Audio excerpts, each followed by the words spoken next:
Namaskar. Today, we speak with the founder who turned personal burnout into a global wellness destination, Mr. Vikram, founder and CEO of Santani Wellness Resort, who reimagined healing by blending ancient wisdom with modern science. Set amidst Sri Lanka's untouched landscapes, Santani isn't just a retreat, it's a philosophy of living well. We are delighted to welcome Mr. Vikram for a quick chat today. First of all, let me congratulate for getting your Travel and Leisure Award for Best Wellness Resort. Thank you. Yeah, that's why I was there. Super cheesy. Yeah. That was Yeah, I second time saw we got that. that It was actually. super cheesy. Okay, so let's start with a few questions to get deeper dive into Santani today. And my first question to you is, you often keep talking about modern world's evolutionary mismatch. How would you explain this simply and why has it become such a wellness challenge today?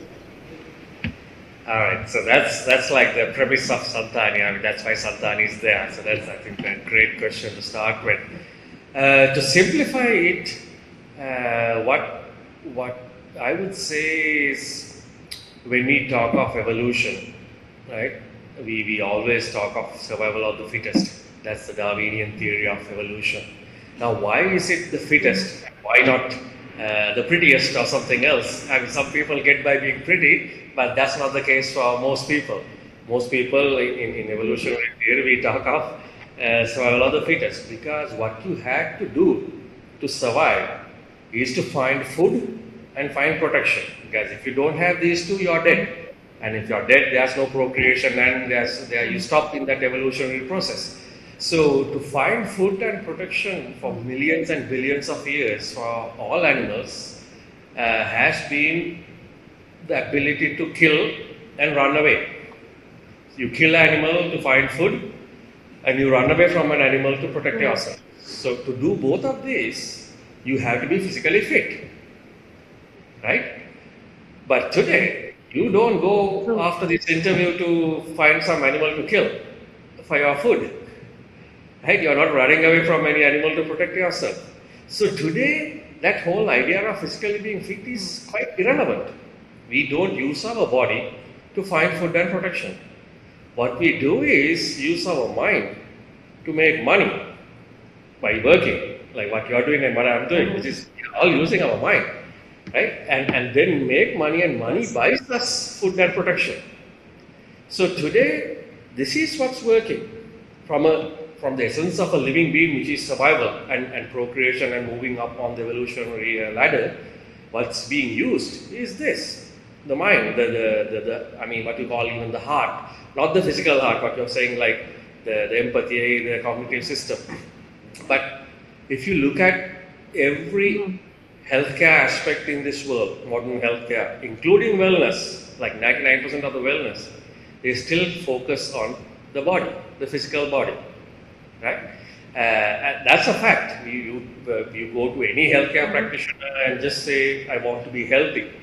What they would say is, if you don't have any diseases, generally be healthy. What they would say is, go to the gym, take 10,000 steps, eat right, sleep well. Hmm. All this, even massages, yoga, Pilates. I mean, yoga, Pilates, these have more nuances, and especially in yoga, it's not for the body specifically, but in today's context, 99% of the people use it as an exercise.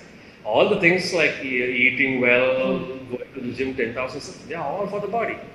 There's no 10,000 steps for the mind, there's no eating right for the mind, there's no gym for the mind. But this is what's working. Yeah. That is the evolutionary mismatch that we are talking about. And your second question is why people haven't recognized this at this point.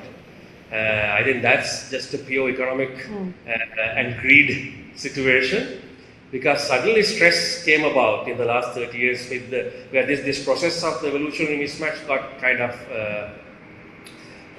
what do you say, was put on steroids by the evolution of the internet.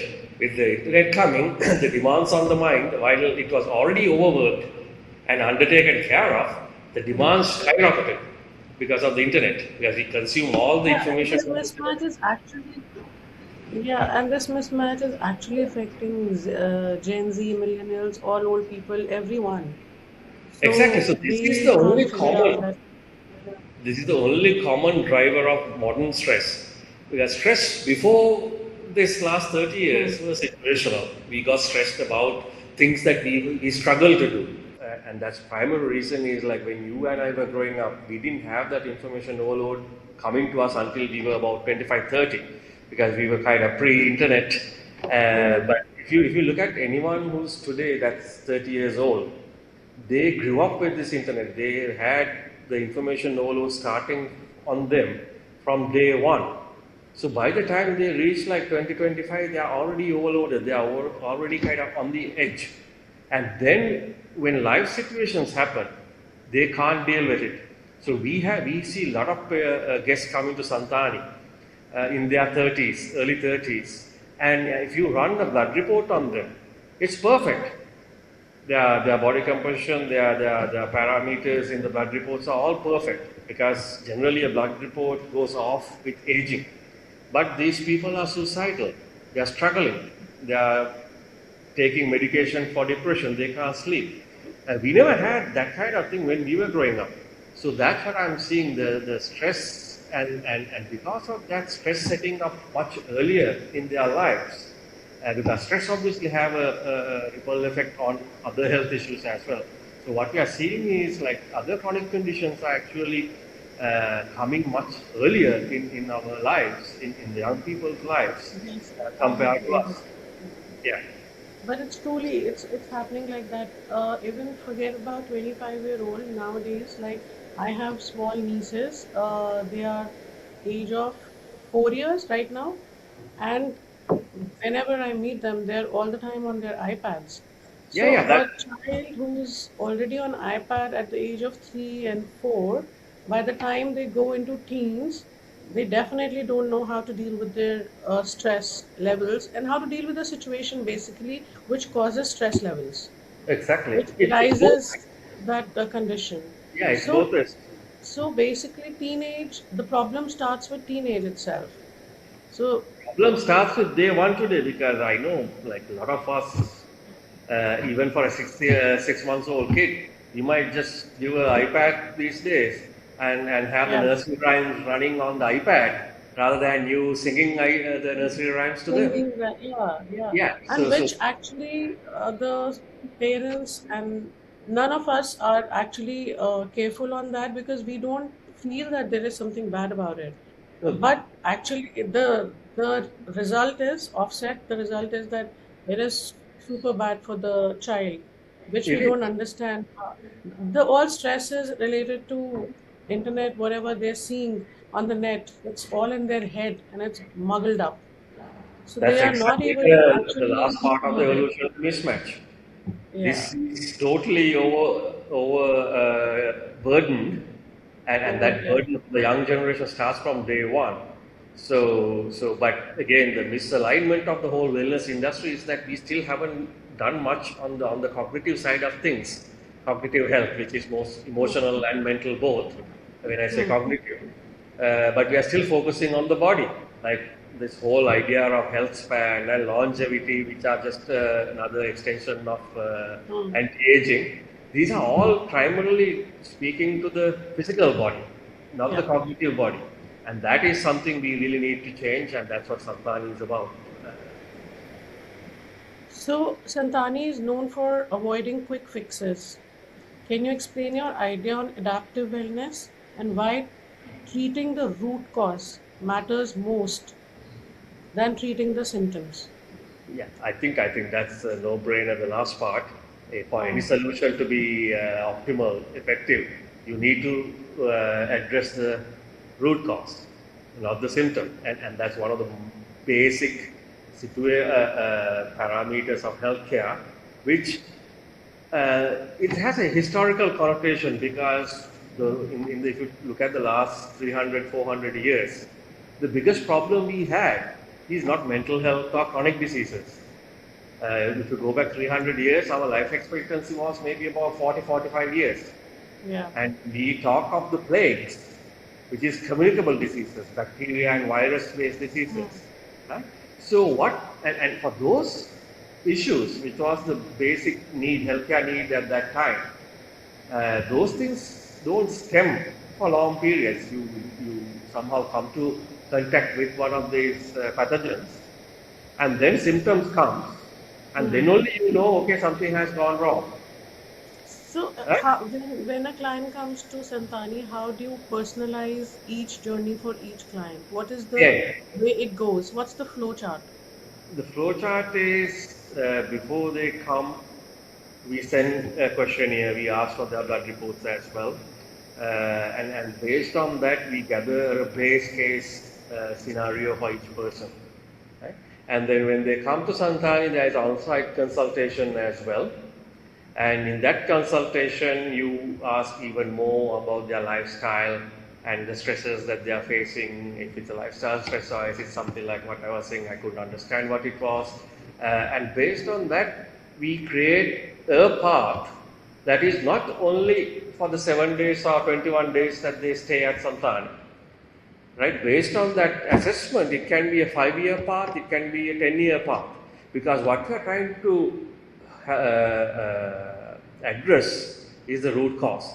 And the root cause is an evolutionary issue, as we discussed. Now, what you have been coming through evolutions, you can't change in one detox drink or even a 7-day detox. Right? It's But a I'm sure a lifestyle change. lot of clients who must be coming to you, few of them must be saying they don't have any stress, but actually they are overloaded with stress. So I'm sure you must be getting across such kind of clients who do not acknowledge and they don't know if they are actually stressed or not. Absolutely, especially So men. how We does don't. Santani find that out? Yeah. So we, especially men, don't like to admit that we are stressed, that we are like these Yeah. alpha males. But it's primarily because it's lack of awareness, right? Like even though men, if we say okay, our blood pressure is high, or our arteries are blocked, we do whatever that needs to be done because we understand what it means. Now, what happened in the wellness industry or the modern healthcare is we don't have an understanding of this stress that we are having. We haven't associated it as an evolution issue that it is the biggest human need at this point. So, why we came up with this whole idea and how what we deliver is we explain it to them. Once you explain it and once awareness is there, we obviously realize, okay, this makes sense. This makes total scientific sense, and we have to do something about it. So once we get that into their head, then everyone accepts it. It's much easier then. Much easier. And that's what the industry is not doing. They're just going on the symptoms and trying to manage the symptoms rather than educating the guests or the whole world essentially at this point where the whole world is stressed about why we are stressed and what is the root cause of it and how do we go from there to being healthy. True. So how does this journey go with each person? So they come, you get the blood tests done there only. Blood tests are done by themselves. Okay, It's by well at this themselves. point. Yeah, by Okay. themselves because we don't want to. We want to understand something that they have been going through because the parameters between different labs can change. So we want them to go back and take a blood report as well to understand the efficacy of what we do. Right? So it's not only a diagnostic tool; it's a measurement of efficacy of what we deliver. So we want them to take a blood report from wherever they have been taking their blood reports, and then they go back to do it as well. So anyway, that's the base. So setting up the base, and then you set up a protocol for let's say the 7 to 21 days first. That is within some time what we do. So each person is different because even though we both are, let's say we are both coming there to do a detox, why you are stressed and your accumulations and the root cause of The stresses reasons are different. exactly. So we try to understand and we create paths that are different to each person. We go to that level of personalization. It covers about 3 things. So first, the physical side of things, and the mental side of things, but it also try to put them into a kind of a quadrant of 9 boxes, or a grid of 9 boxes, where we understand whether they are healthy, that is based on the blood report and the questionnaires and the consultation, whether they are kind of neutral and whether they are sick on a spectrum. So sick means like if they are already taken, let's say 3 tablets of pressure, diabetes, and something else, already minus marks going, and they'll get into that. Then on the other side, we also try to evaluate their readiness and their knowledge on these things. Are they at least going to the gym, even though that's not the main thing? Whether they're going to the gym, whether they know about meditation in the right way, are they practicing meditation in the right way, or yoga? What are other things are they using organic food versus processed food? So that's the awareness of the current healthcare issue. Based on that, we put them into one of these boxes and then create, by the time, so within Santani, then you do a 7-day or 21-day program, which typically involves morning yoga, then breakfast, and then you have a treatment based on that path that we have put them on. Some may have a more focus on physical side because they are physically still not strong enough to even think about the mind.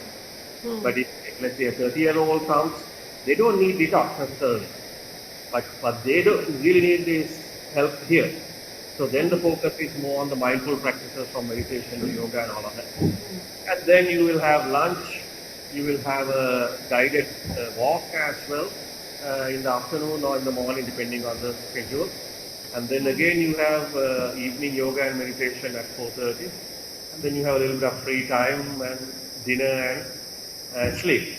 But in between, the doctors, depending on the consultation, may suggest different things as well on top of the Ayurvedic treatments like sound healing, stretching, all kinds of things. Help them depending on the situation. So that's more like the day-to-day thing. And then you have, in most cases, you will have a purgation, which is the cleansing process. That's the physical cleansing process, right? So, do you do panchkarma for that? Yeah. So everything, pretty much 70% of all our protocols are based on panchakarma. But on top of panchakarma, we add different things. But the base is panchakarma. So the cleansing process will happen. And then when they are about to leave, whether it's after 7 days or 21 days, you have an exit consultation. In that exit consultation, that next part for the 5 years to 7 years or 10 years is explained even more.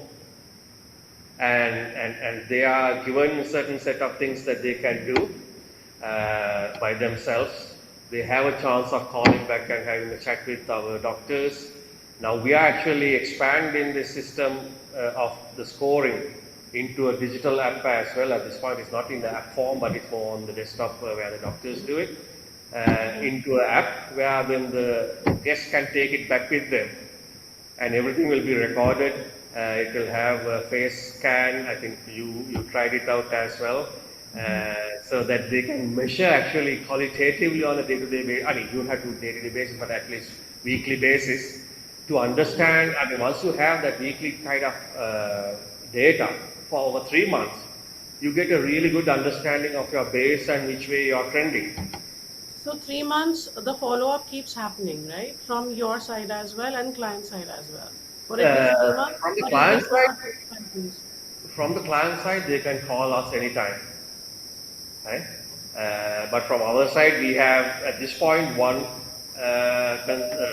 follow-up call after 3 months. But with the app, you can actually see what they are going through. And if you see something off, the app itself will say, okay, do this kind of meditation or do this kind of breath work as a starting point. But if it's really off, it can even say, look, go to the doctors right now. Or we can suggest, okay, it's time for you to come back to Santani and do a more intensive program.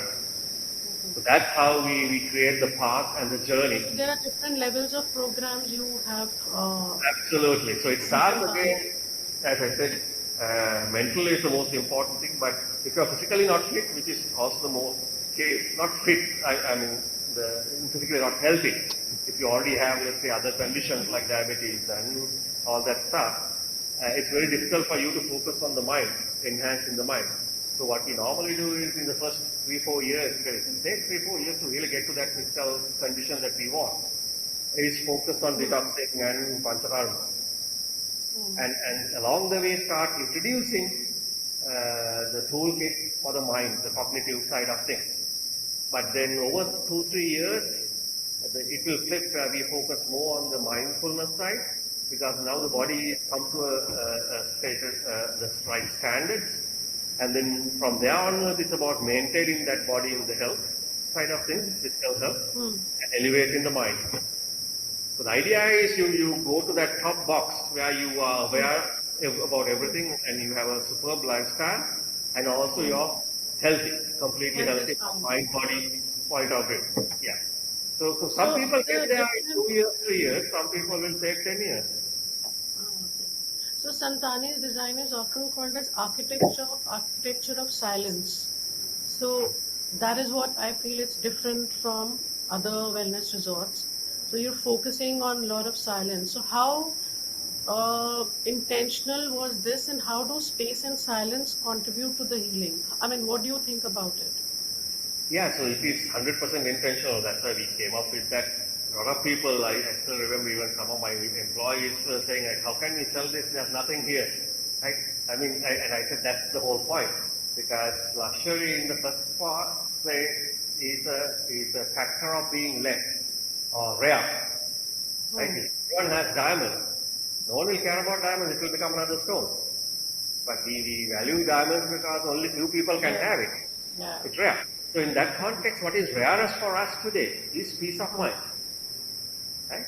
So True. if we can create peace of mind, that's the next level of wellness. Because and our guests have all this. They have Ferraris, they have Patek Philippe, they have diamonds all over. Right?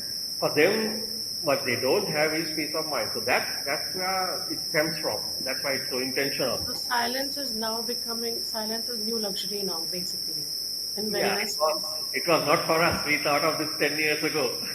And we created something, I think the only hotel in the Which whole is world. beautiful, yeah, which is Because commendable. at the end of the day, we are not talking of silence is not the absence of sound, right? Silence is here.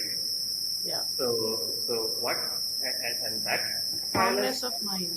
yeah, exactly. That comes from minimizing stimulations.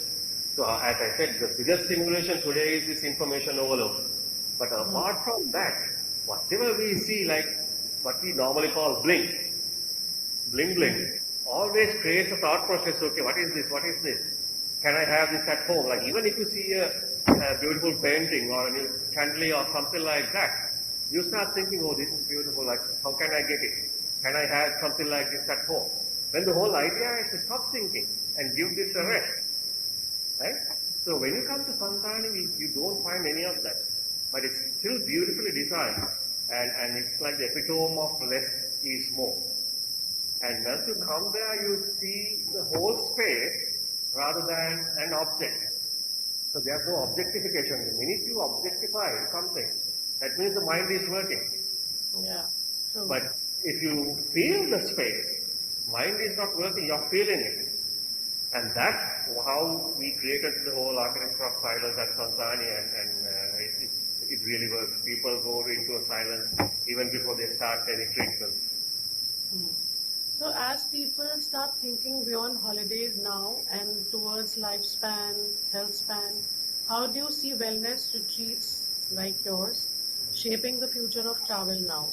2026, what do you expect from the wellness I mean, retreats? my personal Wellness all expectation, around. yeah, my personal expectation is that we will understand what wellness is, what healthcare today is, because it's not the physical health, physical fitness. It's not even symptom-based medical system that we have in this world today, because chronic The main focus illnesses, is mental health. mental health, but what's important to understand is we going from a curative paradigm in healthcare to a preventative paradigm in healthcare. Because today we don't have these communicable diseases. The deaths from a communicable disease today is less than 2% in the whole world. All the rest of the deaths from diseases is from chronic diseases.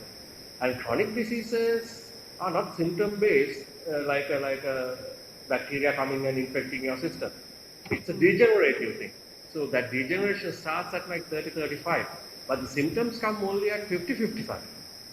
And if you wait until that symptoms comes, you're already too late. But that's what's happening today. So my So, expectation this year.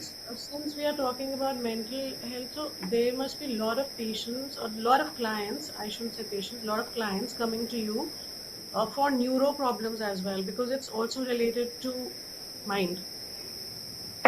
Yeah, absolutely, absolutely. So So there people must be a lot of yeah. anxiety. Yeah, yeah. Most of our guests are that. They haven't, as you said, like sometimes they don't even know that they have that, right? But depression and anxiety and sleep related issues are the most common that we help our guests with. But thing is, before you do that in a deeper level, you still need to fix the body as well. So that's where the preventative part comes in. So you get the body the physical body into a preventative paradigm, and then focus on the fixing the mental side. So that's my expectation. But the second expectation is the wellness, especially wellness and wellness travel, is now focusing too much on trends. But I always say, this is not a fashion show.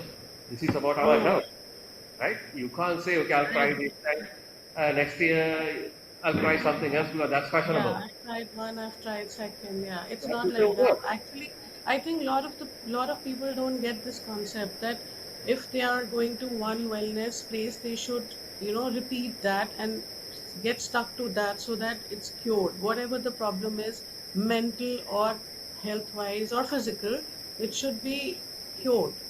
But Absolutely. the And trends are different. my suggestion when they select a wellness place is, if you know that they are following all the trends, don't go there. Because if you're following trends, that means you don't have a philosophy by yourself. You don't know what you're following. You are just picking things, whatever that is trending.